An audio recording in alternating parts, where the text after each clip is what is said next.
જો તમને આ રેસીપી પસંદ આવી તો લાઈક કરજો, શેર કરજો અને સબસ્ક્રાઇબ કરજો. બધાને જય શ્રી કૃષ્ણ અને જય માતાજી. હું સગુણાબેન આહિર સુરતથી આપ સૌનું મારા કિચનમાં સ્વાગત છે.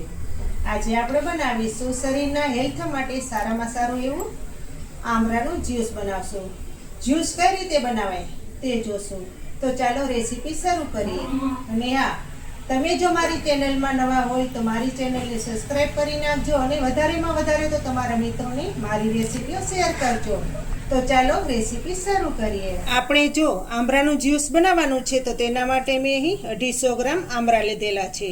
આ આમળાને મેં પહેલેથી જ ધોઈને તૈયાર કરેલા છે અને 2 આદુના ટુકડા લીધેલા છે. આપણે જેટલા આમળા લીધેલા છે તેના જ પ્રમાણમાં આપણે ફુદીનો લીધેલો છે. આ ફુદીનાને મેં પહેલેથી જ ધોઈને તૈયાર કરેલો છે. આપણે ફુદીનાને ડાળી હોતો જ લીધેલો છે. આમળામાં અને ફુદીનામાં વિટામિન સી ભરપૂર માત્રામાં જોવા મળે છે.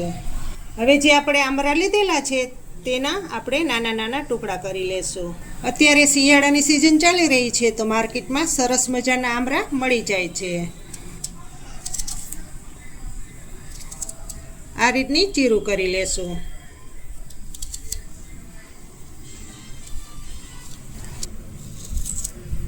આપણે બધા આમળાના આ રીતના ટુકડા થઈ ગયા છે અને આ રીતના આમળાના બી હોય તે આપણે કાઢી લીધેલા છે. તેની સાઈડ પર મૂકી દેશું. હવે આ આમળાના ટુકડાને આપણે મિક્સર જારમાં નાખી દેશું. હવે આમળાની સાથે આપણે 2 ટુકડા આદુના નાખી દેશું. જો તમે આદુવાળું જ્યુસ ના પીતા હોય તો તમે સ્કીપ કરી શકો છો. હવે તેમની સાથે આપણે ફુદીનાના પાન પણ નાખી દેશું. આપણે ડાળી હોતા જ નાખીશું.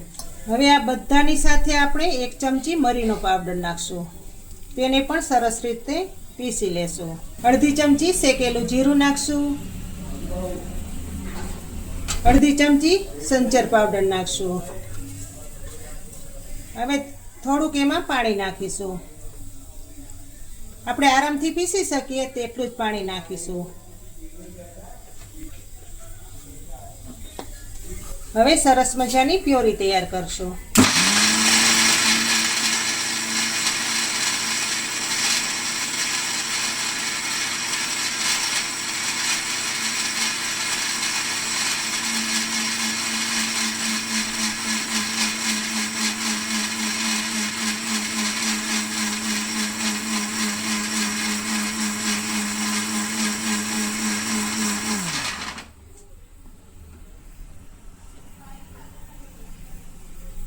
હજુ થોડું પાણી નાખીને સરસ પીસી લેશું.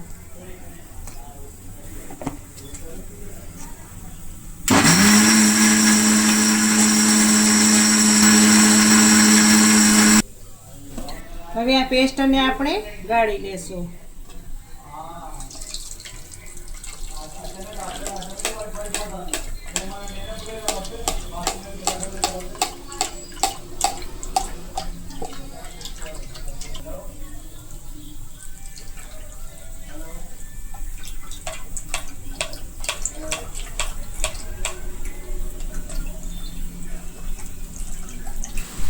જુઓ મિત્રો, આ રીતનું જ્યુસ તૈયાર થાય છે. આ રીતનું તમે જાડું પણ પી શકો અને થોડું પાણી નાખીને પતલું કરીને પણ તમે જ્યુસ પી શકો. તો હવે આપણે જ્યુસને સર્વ કરશું. હવે જ્યુસ સર્વ કરશું.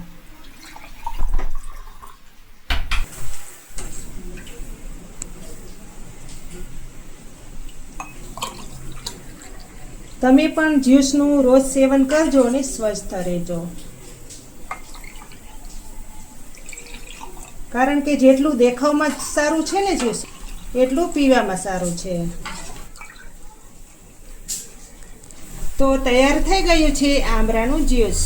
તમને જો મારી આ આમળાના જ્યુસની રેસીપી સારી લાગે તો મારી ચેનલને લાઈક, શેર અને સબસ્ક્રાઈબ ચોક્કસથી કરી દેજો, જેથી કરીને આવનારી દરેક નવી રેસીપી તમે સૌથી પહેલાં જોઈ શકો. તો ફરી મળીશું એક નવી રેસીપી લઈને. ત્યાં સુધી જય શ્રી કૃષ્ણ, જય માતાજી.